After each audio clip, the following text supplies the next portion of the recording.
there is a gun that's been showing up more and more often on the screen lately. That is the MCX series, designed and produced by 6 Hour.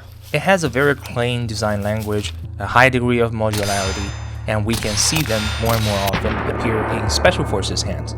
So in recent years, whether it's Special Forces in movies or elite units in games, we can see a lot of them have chosen the MCX as their primary weapon. It also appeared in the recent popular Resident Evil game as the MCX Rattler.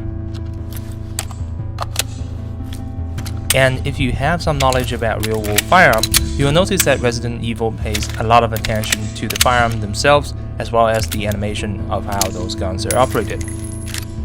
Here's a very interesting example.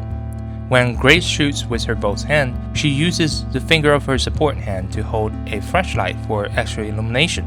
That is a very impressive small detail, because the real-world law enforcement operators actually utilize this kind of technique in the field, which allows their support hand to still help stabilize the handgun and control recoil while shooting, but when needed, the flashlight can also break away from the shooting grip, changing the light position to confuse and disrupt the opponent. This kind of tactical application later even led to the development of fingering-style flashlight accessories and more specialized weapon light handling techniques. In the game, Grace is an FBI desk agent, but she has clearly received at least some basic firearm and tactical training. So she has the fundamental skill of shooting with a flashlight held in her support hand. However, she didn't use more advanced techniques throughout the gameplay, which fits her character extremely well. All these weapon handling details in the game help make the experience more immersive. Behind the development team, there must have been someone who really knew what they were doing. But when I was watching gameplay footage from the game, as an MCX owner myself, I just can't ignore how slow the fire rate of the MCX Rattler is in the game. In some movies and TV shows though, the MCX goes to the opposite extreme.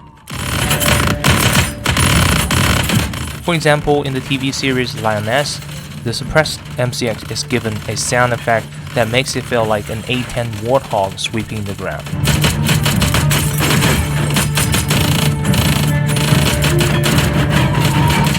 So, in today's video, we're going to do a few small tests. Let's take a look at how fast the MCX actually fires in real life.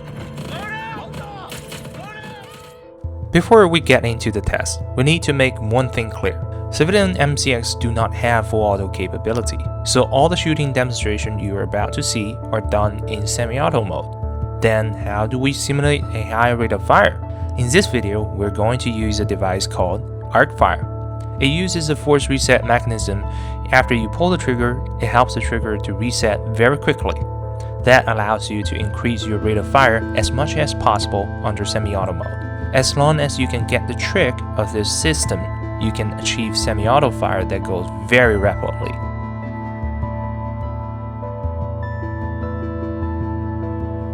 You may remember that I used to run a Delta Team Tactical cassette-style FRT trigger on this MCX, but the MCX has a very awkward issue.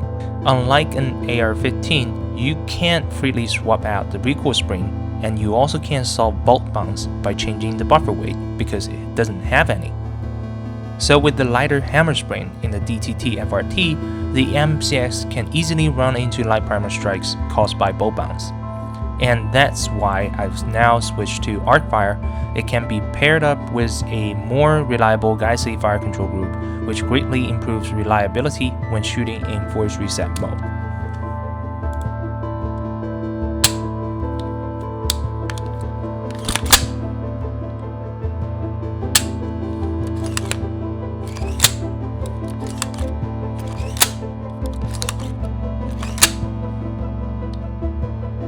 Now, let's first explain a couple adjustments that are related to rate of fire. Generally speaking, for a gun with a structure similar to an AR-15, the rate of fire can be adjusted in several ways.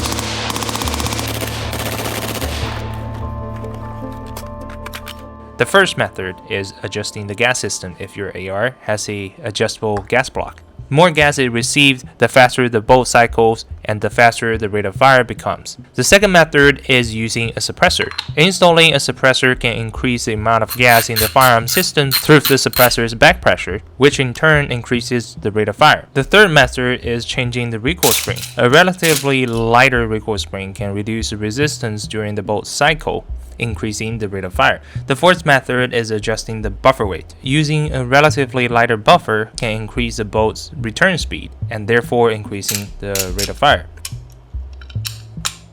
And the fifth method is adjusting the mass of the bolt carrier group. The lighter the bolt carrier group is, the faster it cycles, and naturally, the higher the rate of fire will be. As mentioned earlier, platforms like ARs and MCX will more or less experience bolt bounce in FRT mode. In simple terms, bolt bounce means that when the bolt returns to the battery, because the recoil spring and buffer weight is relatively light, or because the lightweight bolt carrier is being used, the bolt bounces back slightly as it closes. That bounce is extremely small and short, so in regular semi-auto mode, it won't cause any malfunction in most cases.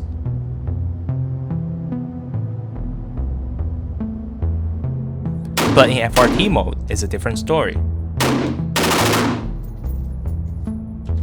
In FRT mode, the hammer in the fire control group is released the moment the bolt returns to the battery. That means when the hammer strikes the firing pin, the bolt may still be in the middle of that bouncing movement. At that moment, the chamber may not be fully closed and the firing pin and primer may not be in the perfect firing position.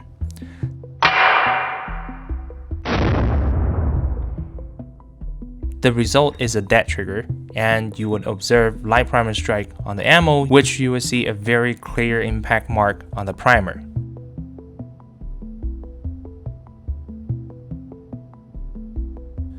If you want to eliminate this problem, the most direct method is to increase the weight of the buffer or the strength of the recoil spring. By increasing the force, you can suppress the bolt bounce that happens when the bolt closes. With this setup, we recommend FRT users run an H2 buffer or even a heavier H3 buffer, and for the spring, you must remember to not use the white painted lightweight recoil spring. At the very least, use a blue marked recoil spring or stronger.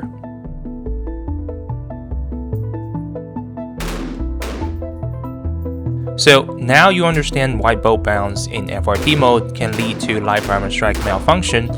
And when we combine that with the method I just mentioned for adjusting rate of fire, I believe that as a Tarkov PMC or SCAV, you've probably already noticed a contradiction here. Reducing the weight of the bolt carrier, buffer, and recoil spring can increase the rate of fire, but at the same time, it can also cause bolt bounce, which then leads to light primer strikes. So is there a way to solve both problems at the same time? Yes, there is. Now, introducing the Unrivaled technology.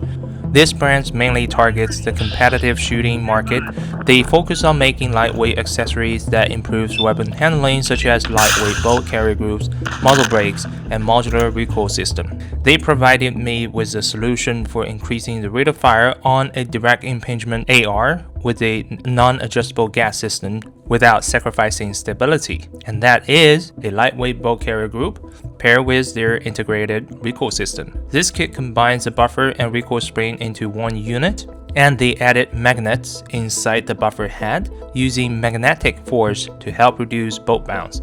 The original purpose of this kit was for competitive shooter, allowing them to use lighter triggers and make faster follow-up shots. But ironically, in 2025 and 2026, as FRTs become more and more popular, it found a whole new application scenarios. Alright, now we're going to compare the BCM and the MK1 I have here. They both use the same barrel length and same gas system, and we will see how much of difference there is in rate of fire between two setups. BCM has a lightweight bolt carrier group paired with an integrated recoil system, and the MK1 has a mil-spec bolt carrier group paired with a traditional buffer system.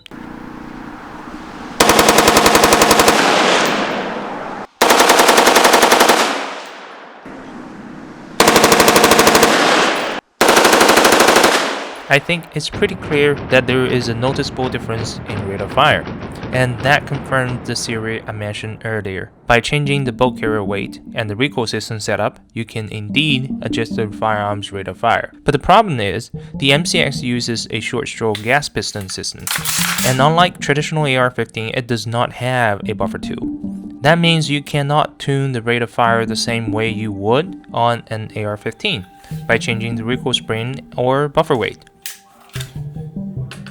There also aren't really any third-party MCX recoil springs or bolt carrier groups on the market, so for MCX, the factors that can actually affect the rate of fire are basically two things: adjusting the gas setting or put on a suppressor to get extra gas into the system. So we're going to test based on these two variables and see what the highest and lowest rate of fire are for the MCX under different configurations. For the first group, we're testing it unsuppressed on the low gas setting.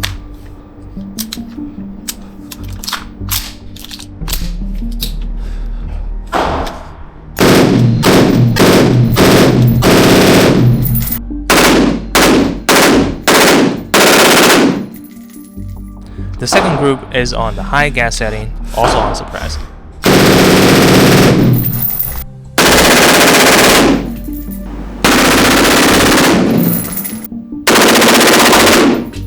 After comparing the two, it seems that simply changing the MCX gas setting does not have a major impact on its rate of fire, but you can clearly see that in the low gas setting, the force reset function is seriously affected. It cannot shoot through an entire magazine smoothly. The third group is on low gas setting with a suppressor.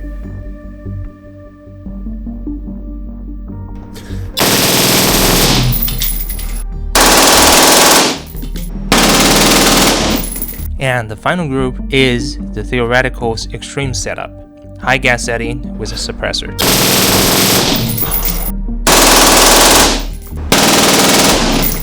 Now, the comparison is very clear. With the suppressor installed, the MCX get close to 1,200 rounds per minute on high gas setting. For reference, the well-known MG42 machine gun has a rate of fire of around 1,200 to 1,500 rounds per minute. So in a way, the MCX really is a little handheld buzzsaw. The 300 Blackout MCX Rattler in Resident Evil has a rate of fire of around 760 rounds per minute. In real life, an unsuppressed 300 Blackout MCX Rattler is closer to about 850 rounds per minute, and the 5.56 version of it is closer to 950 rounds per minute. So after running the test and comparing the results, we can see the MCX real-world rate of fire may not be as exaggerated as what we hear in some movies and TV shows, but it is definitely not as slow as it appears in the Resident Evil either. Maybe the developer of Resident Evil intentionally lowered the MCX rate of fire for game design and balance reasons, but for people like us who are more sensitive to firearms themselves and weapon design in general, the rate of fire in the game does feel a little bit immersion breaking. Alright, that's it for today's video. If you want to see more comparison between real-world firearm and their versions in games, make sure to like and subscribe. I will see you in the next one.